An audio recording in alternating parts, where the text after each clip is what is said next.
All right, we are live. Silver Doctors live on air. The last Monday of 2019 and the last Monday of a decade, in a sense.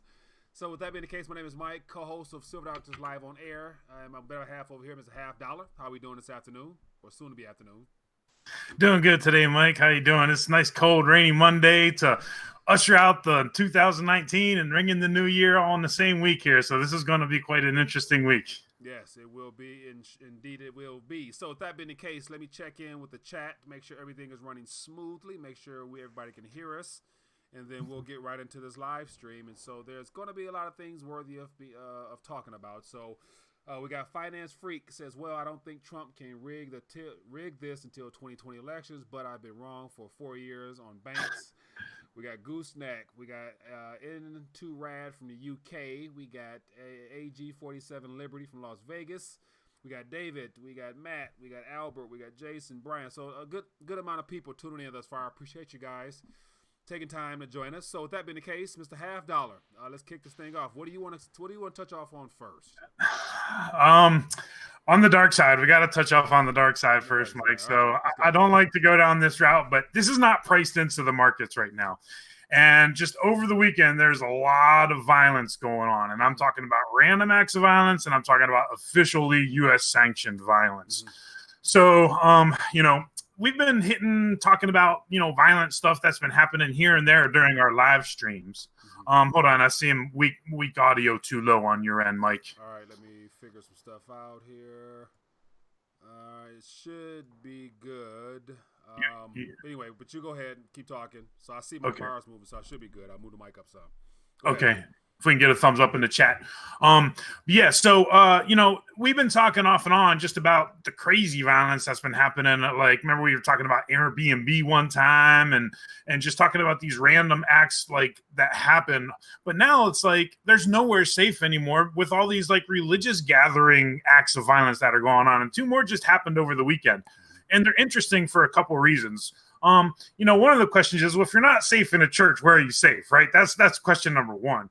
But there's a lot of things that we can talk about from this. One of the things I want to say is, CNN is already spinning this as the church security team has stopped it, right? But these are just guys that are, carrying weapons in the state of Texas to protect themselves, and they're looking after each other, right? So they're making it sound like this. So this is the shooting that happened in Texas just yesterday, and like 2 people were killed, and they immediately killed the shooter, and there are like tons of people with guns in there, carrying in the church. So they're saying, this was the church security team trying to spin the narrative already. President Trump's been absolutely silent about this one, which is interesting because he could have said, like, good job by the security team in Texas or whatever if he wanted to even spin it that way, but he's silent on that one. But although he's talking about the one that happened at the Jewish gathering in New York City, which was like a machete stabbing there. But anyway, I'm going around in circles here, but my point is that, we are seeing increase in random acts of violence all over the country, and it's everywhere now. And it's just one of these things where we're coming up to the civil unrest that I keep talking about. But not only that, and then that could have individual effects in the markets. How could that have individual effects? Well, it could affect gun stocks, for example, right? Companies that produce weapons or munitions or whatever that are publicly traded. Or let's say like some bad stuff starts happening at a specific, hotel or at a restaurant or at this or at that, so these could have market effects more individually. But now when we talk about this other kind of violence, this U.S. sanctioned violence, right? Bombing stuff and blowing stuff up and killing people, right? Yeah. So U.S. violence, this can have, great effects on the markets, like overwhelming effects on the market, right? You think back to 9/11 and that had huge effects on the markets, right? So my point there is we have increasing conflict in the Middle East. We were just talking about this on Friday, right? And sure enough, the United States struck Syria and Iraq over the weekend, right? Now, here's the interesting thing about that. They said that it was a precision defensive strike, right? Yeah. So, here's my point. I get it, right?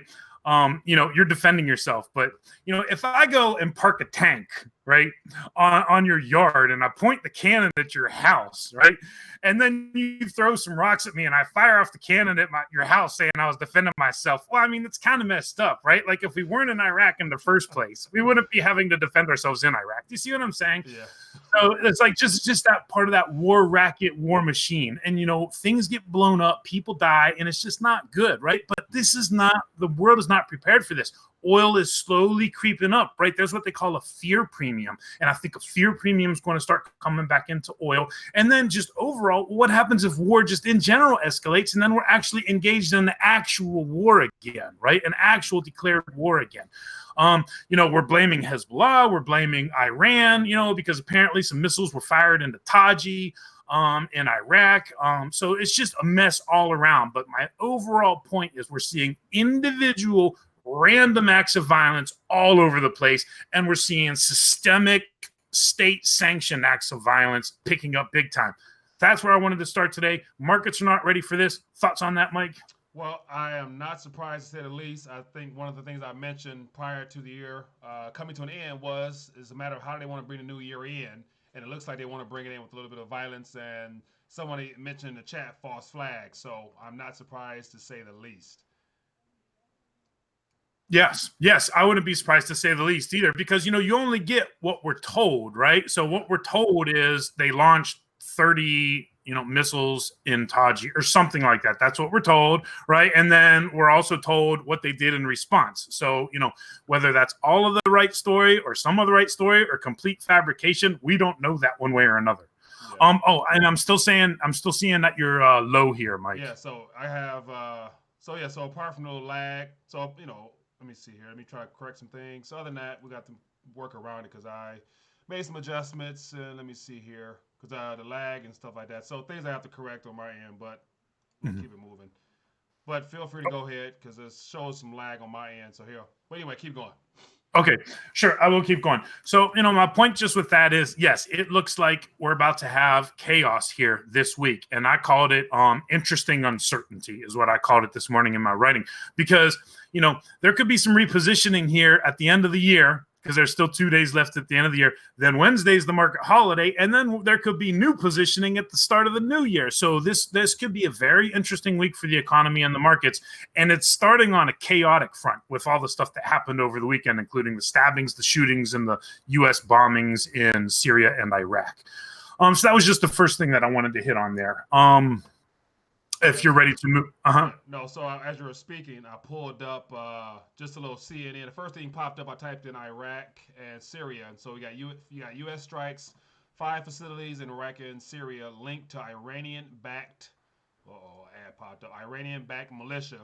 And so just to touch on that a little bit more, of course, the goal is to disrupt anything that Iran is doing. So don't be surprised if this stuff escalates even more. And so now the ball's in Iran's court to see how they respond to this. So it's a matter of whether or not they'll let it go by, or if they will decide to ramp up their efforts to go behind the sanctions and all the things that they've been subjected to, and further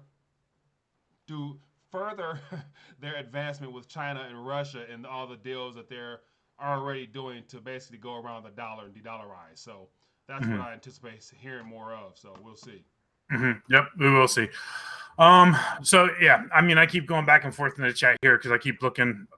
So we'll just keep rolling with it then, I guess. Yeah, and so this is Mike turning. So okay, so looking at my bars, so my bars looks good. So apart from, I'm not sure what it's sounding like, but I'm hearing you clear. But then again, so go ahead. But anyway, so you go and talk. I'll just monitor. Go ahead.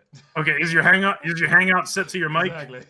Your Google Hangouts is set to your mic because mine defaults to my crappy webcam. So no, let me try this something different. Property. Let me go try something else.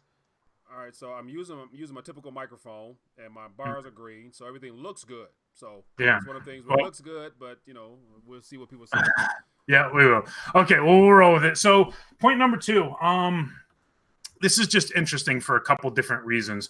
And you know what? I should be putting these links in the chat and giving them to you. This first one is just from that follow-up because this is just CENTCOM announcing it on their Twitter just about the strike there. Let's see here. Okay, now this next one is the next topic that I want to get into. And I find this interesting for a few different reasons that I want to hit on here. And I don't know if... Wait. Yeah, go ahead. I popped up the tweet. Okay. Well, let me move on to the next topic here. Let's see. Okay, here's the next one. Oh, I see what happens. You can't put really long links in the YouTube, so it didn't work. The last one didn't anyway. Okay, that one worked. Okay, so here's the next one, right? Yeah. So this is worst market in 30 years. 400,000 commodity rail cars sit idle amid industrial recession. There's a few things that we need to talk about here. First of all, this is coming from Zero Hedge, okay? Zero Hedge is not alternative media, right? If you're a top 1,000 website in the nation, right, you're not alternative, you're mainstream. Now, it's interesting because in the very first sentence it says, Wells Fargo, Citigroup, PNC Financial Service Group, and Citigroup accumulated hundreds of thousands. Now, the very first question that I have is, did they accumulate hundreds of thousands, or was that securitized loan and they're repossessing hundreds of thousands? Because there's a big difference in that, right? Are people buying all of these rail cars on credit that is financed through these banks, and now they have to repossess them? Is that what accumulated? I don't know. That'd be a good question. It's not clear to me, but that's not even my main point. Here's my main point. Oh my goodness. Let me see. Oh, yeah, I can hear you. I can hear you. You dropped out in the middle of talking, but you're back. You're good. Okay. So yeah, for whatever reason, it must be glitch day, so it's got to keep rolling with it. But you dropped out for a minute, but you're still good. So continue on. I think it is glitch day, and I think it's a YouTube problem day because when I went to embed our video today, clicked on the share button and nothing happened, so I had to embed it by an alternative way. So I think there's some issues with YouTube today. Not a coincidence. Yeah. But so a couple of points about these idle commodities cars, right? That's telling us that, we're in the slowdown, right? This is not a booming economy if there's 400,000 rail cars just sitting there doing nothing. Right. That's number one. Then number two, could China come in and buy up all of these? I think they could, because what could they use them for? Hey, they could use them for the Belt and Road Initiative. That's one of those things where, and do we have precedents for that? Yes, we do, right? That terrible day back in September in 2001, all that steel got sold off to China and melted down, right? Mm-hmm. So China could come in here, buy or like the way they bought up all our factory equipment, took it back to China, right? Rebuilt their and built out their factories using our older equipment. So I think that, something like that could happen with this. So that's point number one that I find interesting. This is just things I'm thinking about as I'm looking at this article. Then point number two is, and I'm seeing that I'm buffering out. You can hear me okay though, right, Mike? Yeah. Okay. And then point number two is that, this could also be bad news just for the steel industry in general, right? If you've got all of this excess, hundreds of thousands of idle steel, commodities, rail cars, what else is idle that's steel-based, right? So, this manufacturing boom, this bringing back American steel, this is not good, right? You could melt all that stuff down and turn it into something else, right? So you've got a flood of excess steel and an American manufacturing sector that's trying to bring it back. So that's a point there. Any thoughts on that? This is definitely, we're starting to see more and more signs that it's going to be hard to hide the narrative of the economy's doing well, and it all plays into that, make America great again or keep America great. Like, what exactly is great right now? Because the true indication tells us that things are extremely slow.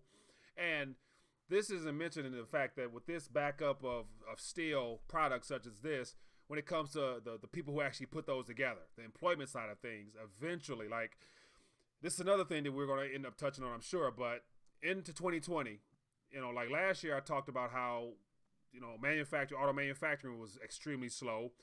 And I have a gut feeling that it's going to be a lot worse than what it was projected at this past year. So with Ford, the GM, they were saying, we're going to reform. We're going to lay off 10, 20,000 next 3 or 4 or 5 years, or whatever the plan is.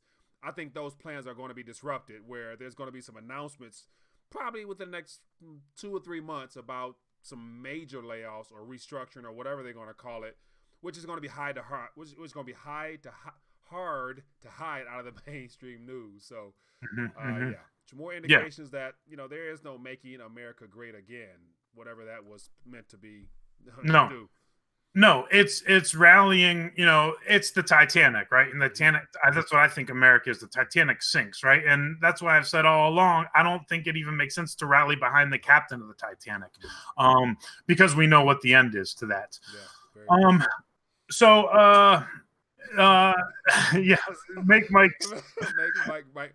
So yeah, so here's the mic right here. So this is like me talking into the mic. So your volume is very low, can't hear you. Pause sounds perfect. So yeah, it's one of the things where at this point with only 15 minutes left of the show, not sure exactly what I could do. Yeah. So forgive me for the hiccups, and so hopefully in 2020 it'll be a lot better. But these are all technical issues that sometimes on the fly you really can't do much about. I don't have any backup mics laying around anywhere. So anyway, you go ahead. I think holding that mic up sounded better though, as someone said talking to the mic. Somebody. Okay, so here we go. I can do this, but I shouldn't have to hold the mic. I'll hold mine up too. If you want me to. But go ahead. So I'll make some adjustments on my part. But go ahead, Paul. You want me to hold my mic up? No, I'm about to put it on I'm about to put it on my little mic stand here and just bring it up to my face. Hopefully that helps. But go ahead. Yeah, they're actually saying, yeah, hold it up. I guess. I don't know. Anyway, let's move on to the next topic here, Mike. Because I know people come for the market and the economic news. So this is kind of like piggybacking on what we were, and this is the last Zero Hedge article that I'm going to pull up there. But this is kind of piggybacking on what we were talking about on Friday. Remember we were talking about on Friday how the average average millennial has a subprime credit score and over $80,000 in debt, total debt. Yes. Oh, that thing looks sweet. That's like a boom arm or something. That's awesome. I prefer not to use it, but I'll put it right here in front of my mouth. Well, we'll see. Someone says it makes no difference, but I don't know. Got the subprime credit score. Millennials with a subprime credit score, what you're referring to? Yes. Okay, so so this is piggybacking on this. So this says auto lenders have verified income on just 7% of loans since 2017. 7% of loans. This is like, and CarMax, right? They were like less than 1%. If you look at this article, CarMax was less than 1%. Nissan, right? Because, the car companies have financing divisions as well, right? Like, I think we financed Honda Odyssey through Honda Finance once. I think GM has one as well. But, I'm pretty sure they all do. But Nissan didn't verify any income at all on any of their loans. It's just a flat line at zero on the graph in this article. So, this is not good either way around. And, I think back to the housing crisis, and, you hear the concept Jingle Mail, right? And what is Jingle Mail? Jingle Mail is, well, heck, I owe $300,000 on this house, and it's only worth $150 if I sell it right now. So I'm just going to mail in my keys. Here's your house back. Have a nice day. I'm walking away. That's Jingle Mail. Yeah. Jingle Mail coming to the auto industry, and then what's going to happen to the price of used cars? What's going to happen to the price of new cars? Right? We could have this auto bubble implosion can have real drastic effects on the economy. And if that, like the average millennial, right, prime driving age is subprime, and they don't even have their income verified, this could be a train wreck ready to happen here. Any thoughts on that, Mike? Giving away goods and services to people who have not been proven to be worthy of it is very dangerous. But yet that's the system we're in. Like just this past weekend, I watched a movie that I would encourage everybody to watch. It's on YouTube. It's called Princes of the Yen, and it's by Professor Richard Weiner, I believe. And it painted a great description as to where we're at and what always happens. And it's a direct action by central banks. They have to create bubbles as a part of their strategy to further their grasp on society and even in the political realm. And then they decide to cut off the spigot just because they can. And then it causes a panic, which causes a crisis. And so right now we're witnessing the continuation of a bubble from this past decade into the next decade, which means that it's going to get a lot bigger, the bubble, but yet when it bursts, it's going to be like nothing we've ever witnessed, because it's not going to be just a single decade's worth of asset malinvestment and you name it, but it's going to be heading into 2 decades. So if they try to pull off 10 plus, say 15 years of a unimaginable easy credit driven economy / asset bubble value, all that type of crap, think about how much worse things will get, to where there will be no simple recovery. And the greatest example in this particular movie was in Japan, and how the Bank of Japan used quantitative easing. They use all of the same measures over the last couple decades that we're witnessing now, done by the Federal Reserve and the ECB. So what would make me think that it's going to be a different result is what it boils down to where it led to a crisis, to where housing prices dropped 80% and the equities markets in China dropped 80% as well. So can you imagine 80% occurring in this country now in our housing market and as well as our equities market, how that will leave a lot of people very pissed off? I can see that. And I think that's coming. And I don't think they have 10 years. And I don't even think they have 1 year. And I'm going to say that to transition into our next topic, because oftentimes, I don't know if you've heard me say this before, but there's nothing I can't even remember what the saying goes, but it's something like there's nothing scarier than somebody who has nothing left to lose or something like that. I don't know. I'm bad with cliches. Yeah. Okay, go ahead. But here's my point, right? There's a couple different points that I want to make. Grassroots movements are dead, right? Grassroots movements are dead. Anybody who wants to be awake is already awake. And any kind of grassroots movement that we see springing up is funded by some sort of special interest, right? We hear about stuff being funded by Soros and this and that. Here's my point with that. So this is about a church in Cleveland, right? And this church was housing the homeless, right? So call this grassroots. Call this, hey, we got homeless out in the streets. It's wintertime. It's cold. Bring them into church, keep them warm, give them a place to sleep. City says, no, you can't do that, right? So grassroots is dead. And I say that because when I ran the homeless shelter in the soup kitchen, I worked with the church and we set up a food pantry and we just did it. And it was grassroots. And the more we were doing it and the bigger that it got, right? And then we had like the USDA coming down on us, the Food Bank of North Carolina coming down on us. All these people come down on us saying, you can't do this stuff, rather having the food rot than getting it to the good hands, right? We got it into people's hands. We didn't let it rot. But my point is that these kind of things are true grassroots movements, and the government is making it so hard for grassroots movements to exist, because true grass movements from like this is actually helping. These are people that actually want to help and that are actually taking action to help privately. It's not the government doing it, right? And then remember, I always say this too. This is my saying: the government can either get in the way or get out of the way, and now they're getting in the way on this one. Like, here's my point with that, right? This ties into there's nothing scarier than somebody who has nothing left to lose, right? Because now all of a sudden you got to kick all these homeless people out in the winter in Cleveland. Well, guess what? They're going to start breaking into places to sleep, right? And then what's that going to do to the local economy? That's going to hit somebody individually in their pocket, and that's also going to hit the local economy in their pocket. Yeah. Secondly, I remember, El Paso, Texas has a lot of panhandlers at the traffic lights because of the weather out there. Now, you can get 40-degree temperature swings in one day, but just generally speaking, you don't get covered in snow, you don't get covered in rain and stuff like that. So there's a lot of panhandling on the streets in El Paso. And I remember this one sign in particular, and it stuck out with me. And this one panhandler, I was leaving Walmart, and ironically, it was that Walmart where there was that shooting a couple months back. You remember that? And the mainstream media tried to make it sound like it was at the mall, but it was at the Walmart. I was leaving that Walmart. And when you leave that Walmart, you go down to get on the access road to access Interstate 10, right? And everybody's got to stop there and wait. So that's a spot that people like to hold up their sign. And this one guy had a sign that said, "Thought I'd ask before I steal." Really? Thought I'd ask before I steal. So there's my point right there again, right? So when people have nothing left to lose, if a homeless person doesn't have a place to live, guess what? He's going to get a place to live. And if someone doesn't give it to him, he's going to take it. And it could be in ways that people aren't going to like it.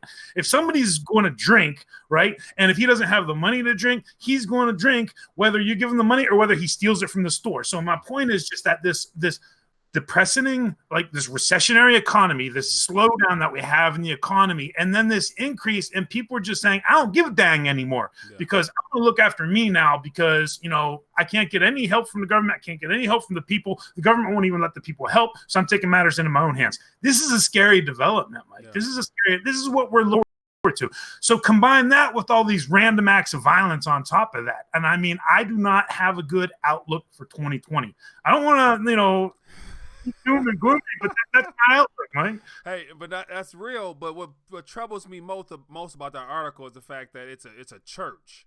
Yes. So a church. I mean, a church. That's what a church is for. It's designed to be a community-based, voluntary operation where you have people that choose to, not with no incentives other than no government subsidy, no none of that. Just people out of the kindness of their hearts